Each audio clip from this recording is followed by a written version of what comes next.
So for my second exercise, I'm going to do this machine curl. This is something that I wish the gym I normally train at had. It lifts the arm and takes a lot of the deltoid out of the exercise to really concentrate on the bicep. Okay, what he's doing here is, you could almost call it a spider curl. We used to have in the olden days this thing called a spider bench, which was basically a bench where you lied horizontally facing down and your arms hung down. So in other words, right in the same position he's in, if you just turned him like that, where his biceps and his body are at a right angle. Boom, boom. As opposed to having your arms be straight down, or even at a preacher, they're straight perpendicular to the body. So that's what we'd call a spider angle. And the benefit of that is we find that the farther away your elbow gets away from your body, you get sort of a better way to peak the bicep as opposed to having it be here or down here. So there is a very good feeling that comes from that angle. Now, the question might be, would that change the shape of the bicep? And, you know, frankly, probably not. It's really, really hard to believe that we can change the way our muscles are connected. And that's almost the only way you could change the shape of a muscle, is somehow reattach the insertion or the origin of the muscle. Pretty much the shape of a muscle is determined by genetics. So, but we certainly can do exercises like this where we feel them more. They become maybe a favorite of ours. But to say that it would change the shape of his bicep is pushing too far. I do want to point out one other thing here. He's on a machine, right? So that means that this cam right here provides constant tension for the bicep, as opposed to a barbell or a dumbbell or even a cable, where there would be places in the range of motion where the resistance would increase or decrease. But because of that cam, it provides a continuous tension. Is that good or is that bad? You know, it's neither. It's just interesting and it's just fun and it feels good. But to say that it's better would mean that we should eliminate barbells and dumbbells and cables, and that isn't necessary. I mean, clearly we get a benefit from those. This is just one more way of adding variety to the muscle, because the muscle doesn't really know what you're using in your hand. What it knows is these changes in resistance through the range of motion. So when you do a standing barbell curl, a standing dumbbell curl, and then you make this be the second exercise, it has a different experience in what we call the resistance curve, where that muscle finds more or less resistance in that range of motion. Bicep training in general is pretty isolated. There's not a lot of compound movements that you do to train biceps. He said something about compound movements, and I'm going to comment on that in just a second, but I do want to point something out here. This guy looks fantastic. Clearly, he works hard. Clearly, he monitors his diet. Clearly, he has great genetics. But if we didn't know better, if I didn't know better and I walked into a gym and I saw a guy like that with that kind of physique and I saw him using that machine, I'd say, that's what did it, right? And especially if it's an unusual exercise and he has an unusually good physique, we assume that's the key. Well, again, I've seen guys develop physiques like this and better that had just rudimentary garage gyms. I mean, back in the olden days, Larry Scott, Frank Zane, these guys just had plain old barbells and dumbbells and maybe some pulleys, and they had magnificent physique. So that just proves that although these things add variety and interest and different kinds of stimulation to the muscle still ends up developing just fine. Don't think you're at a disadvantage if you don't have one of these machines. Now, he was also commenting on compound movements, and he said there's not too many compound movements for biceps, and that's actually true.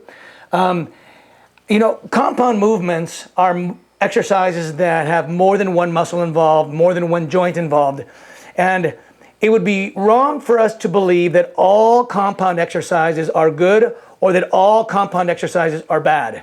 Some are good and some are bad. We'll talk about those in another episode, but the thing to remember on compound exercise is that whether it's 2 or 3 joints, 2 or 3 muscles that are working, each one of those joints and muscles have to be working in their natural range of motion within a safe range and resistance. And sometimes they do and sometimes they don't. And that's what basically determines which ones are good and which ones are bad. Let's continue here.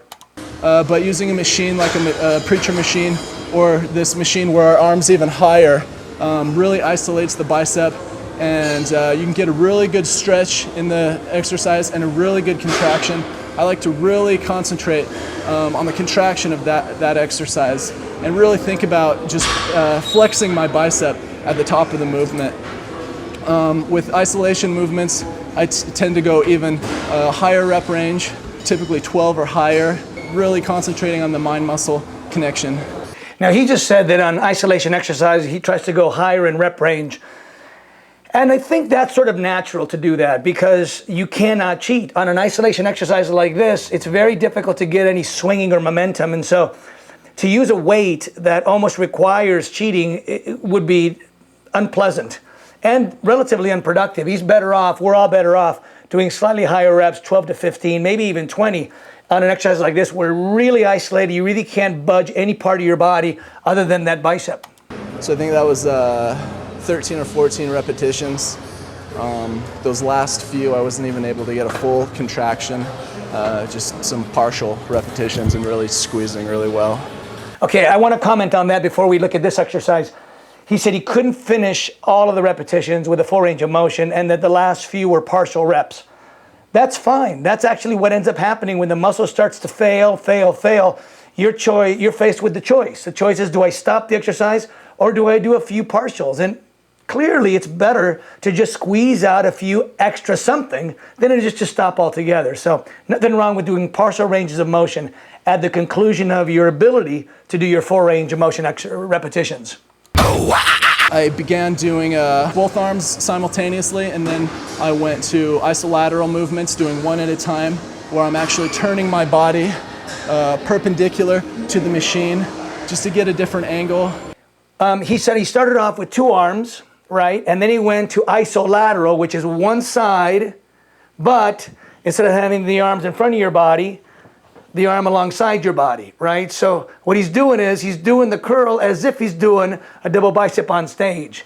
Now, the question might be, is that good or bad? Is that better or not as good as the regular? And I would say the same. Is it fun? Yeah, it's fun to experiment with different angles. Is it going to give him a significantly different, better result? I would say absolutely not. It's all good. It's not bad, but it's certainly not magical. And really kind of hit the inner head along with the outer head. That specific exercise is really good for the outer head, but by moving my body in that position, I'm incorporating a lot more of the short head of the biceps. That's debatable. He said he's hitting the inner head or the outer head. Look, the elbow is a hinge. The bicep crosses that hinge and bends the hinge, bends the elbow. And it does it no matter whether your arm is in front of you, whether it's alongside you, whether it's down at your side. It does it no matter what. You can't, unless you can somehow change that bend to go that way and this way. It only bends one way. So both heads of the bicep work at all times. I've been in this game 37 years. I've seen a lot of people try a lot of different things, and it never changes the outcome. You've never seen a guy say, well, I've got a lagging outer head or a lagging inner head, and therefore I'm going to do this particular, and it's going to make a change. What we see is that in their later years, they have this exact same shape of bicep than they did in their younger years, despite any changes they did to their training. So it's nice to believe that we can customize our body, isn't it? It's nice to believe that we can just shape it any way we want. And the truth is we really can't. There are parameters, there are limitations to what we can do and what we can't do. We can certainly make it bigger, we can certainly make it leaner. But the shape of the muscles themselves, how big your peak is, whether you have more outer head or inner head, all these things for the most part are determined by genetics. There are some exceptions like upper pecs, lower pecs, because the fibers travel in a different direction. And so the movement, the exercise would be different. But when you're talking about a bending of the elbow, a straightening of the knee, single joint movements, when you just have a hinge, which is basically elbows and knees, they only do one thing. So there's no way you can work outer and inner anything on those two joints. When you're bringing your wrist outside of your elbow, you're hitting the inner head, the short head a lot more, just to really bring out that muscle belly at the bottom. He was talking about turning your wrist. What he's really talking about, because on this machine, you don't have the option of turning your wrist. But what he's talking about is when you're using dumbbells, this is kind of I want to call it an old wives' tale. The idea that if you turn your wrist to the outside so that the pinky is higher than the thumb, that you're going to get more of a peak on the bicep. And the fact is, if you look at a bicep with my hand in what might be considered a hammer grip, and then I turn it like this, you do see the bicep change the shape, right? So the question is, does that mean it'll develop differently just because I turned my grip? And the answer, again, logically has to be no. What happens is, as I turn my hand like this, I start engaging the forearm, right? Which means that if I'm using X amount of weight, that by turning my hand around, I'm de-emphasizing the bicep and starting to engage the forearm, right? As opposed to turning my hand like this, de-engaging the forearm and fully engaging the bicep so that it's much more of a pure bicep exercise. But again, I mean, it's not that you're not going to get development the same way if you use a hammer grip or anything like this. Even though the bicep doesn't quite look the same during the movement, you cannot add peak to the bicep. But again, these are parts of the myth that we've all kind of grown up with, and there's no one to prove it, and it does defy logic. I seem to always train very instinctively, so I seem to just kind of make stuff up as I go.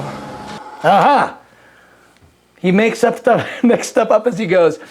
What he said is he trains instinctively. And, that's not a bad thing. What that really is that he's saying is he's listening to his body. He's paying attention. He's trying to be guided by what he's feeling in his senses. That's good stuff. Unfortunately, sometimes people will do an exercise that they feel a certain way and assume that the outcome therefore would be different. All I'm saying is the outcome usually isn't different. But if you're paying attention and you're going for the feeling, those have other benefits. They may not change the shape of your muscle, they may not change the shape of your body, but they will increase your enthusiasm, increase your attentiveness, decrease the risk of injury, and probably increase the growth. In between exercises, I like to stretch a lot, flex and stretch, really try to stretch out the fascia. Now he's talking about stretching between reps, between sets. Again, this is just theoretical. Some people believe it helps the overall outcome.